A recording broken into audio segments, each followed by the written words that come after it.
It's that time of the year where school uniforms bite into the budget of many households.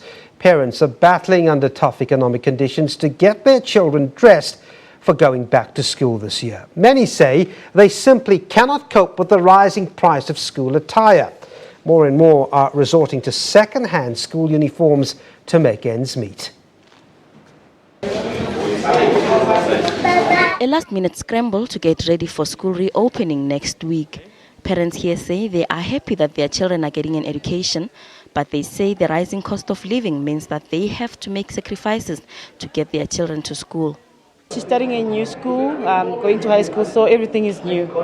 I'm not sure how much I'm going to spend, but anyway, I mean, she wants to go to school. I wanted to go to school. As a parent, I have to pay and buy what she needs. Sometimes we get hand-me-downs from other children who have left school, relatives, or we go to the thrift shops at the schools where they sell second-hand uniforms but at a cheaper price. It's very, very difficult. I must buy stationery, uniform, full uniform, and the other one is going for grade 2, and I must buy the uniform again because it's a new school, La Rochelle primary school.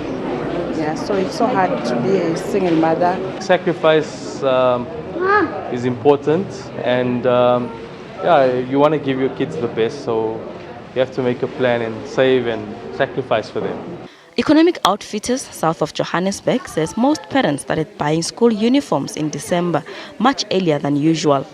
Getting the more important demands on their budget out of the way before indulging over the festive season. Store manager Faisal Hajat says sales are much better this year, but economic pressures have taken a toll, leading to price increases. There were certainly huge pressures on us during 2014. Of course, the electrical issue is one of the main things, the power outages, etc. It does affect our production.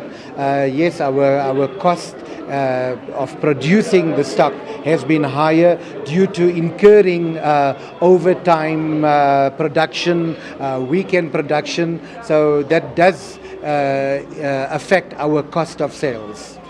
Inland schools open next week, while the coastal provinces will open on the 21st of January. Gloria Sefako Musi, SABC News, Johannesburg.